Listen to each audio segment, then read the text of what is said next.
So I just finished watching Suicide Squad. Sorry, The Suicide Squad. And let me tell you, James Gunn, you dirty bastard, you did it again. You made me love a band of nobodies on their way to save the galaxy. I meant the world.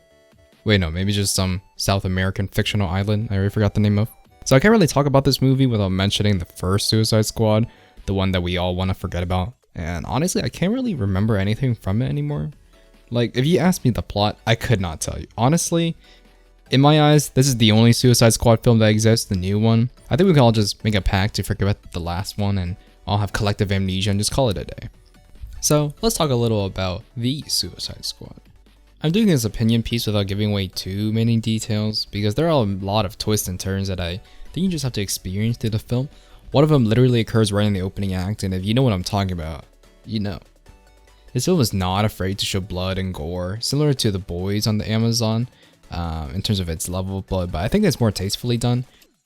The visual style is stunning too. There are some shots that are just gorgeous, especially a scene where Harley literally murders everyone and it's just flowers everywhere. I know it's the one everyone talks about, and there are a lot of other beautiful shots, but they're a little spoilery, so I'll keep it at that. Even the costume design is amazing. I love Peacemaker's look, Harley's red dress is gorgeous, King Shark's appearance is amazing, Polka-dot Man's lovable outfit, everything is just quirky in a good way. The choreography for the fight scenes is just amazing, especially the first time we see Bloodsport and Peacemaker show off their abilities. And the humor in this movie, let me tell you, the humor is spot on. There's some jokes that have me bursting with laughter.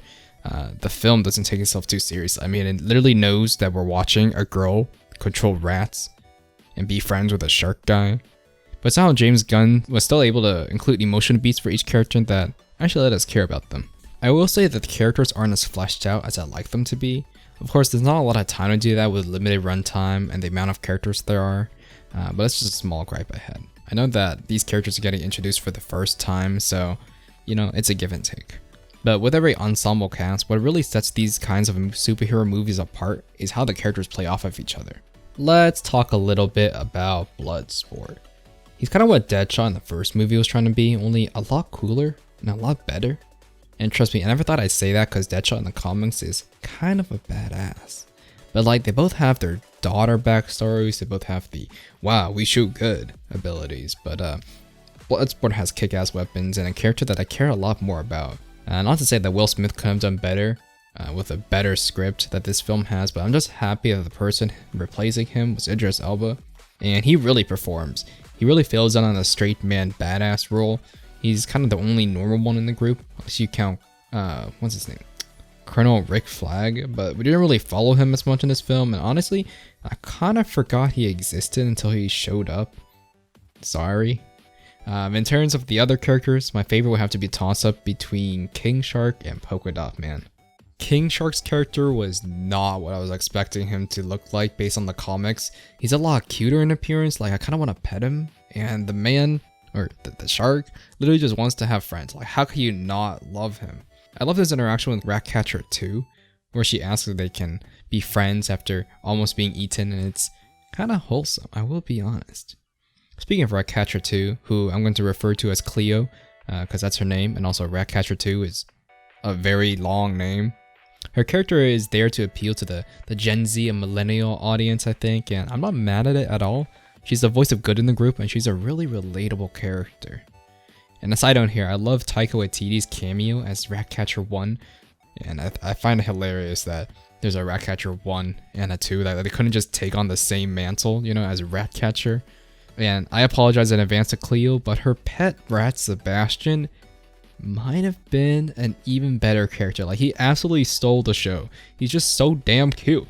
All he wants to do is be friends with Bloodsport, who has a rat phobia, and his little rat waves are just so adorable. I can't believe they made me like a rat.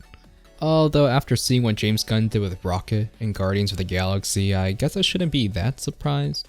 I think James Gunn does an even better job with Polka-dot Man. Like, this character on paper is just so dumb, but Gunn manages to make us care for him. He's the suicidal weird one in the group, which now that I'm saying sounds kind of odd considering all the other characters, but he's kind of a tragic character.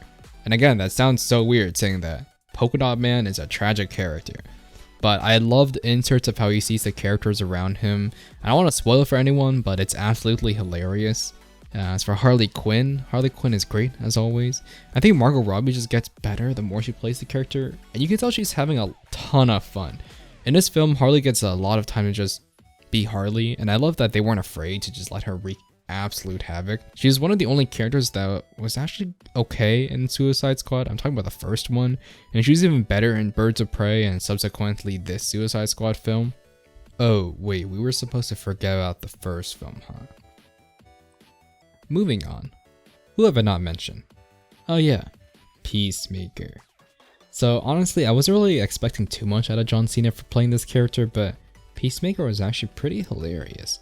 He has some one-liners that just golden. I don't think it's so much as because of John Cena, but more because of how Idris Elba as Bloodsport plays off of it. I will say that he wasn't terrible though. I know that Peacemaker is getting his own HBO Max show that has James Gunn as a showrunner and director for a lot of the episodes, so I'm pretty excited to see how his character evolves. His costume and weapon arsenal is pretty fire though. I love how they had a very campy, patriotic style to his outfit, and his gun is just so over the top. I think that's pretty much it for the characters. The other ones like Colonel Rick Flag, Amanda Walker, and the other Suicide Squad members were fine, but it's obvious that they weren't the stars. So I guess the takeaway for the Suicide Squad is that it's a great film.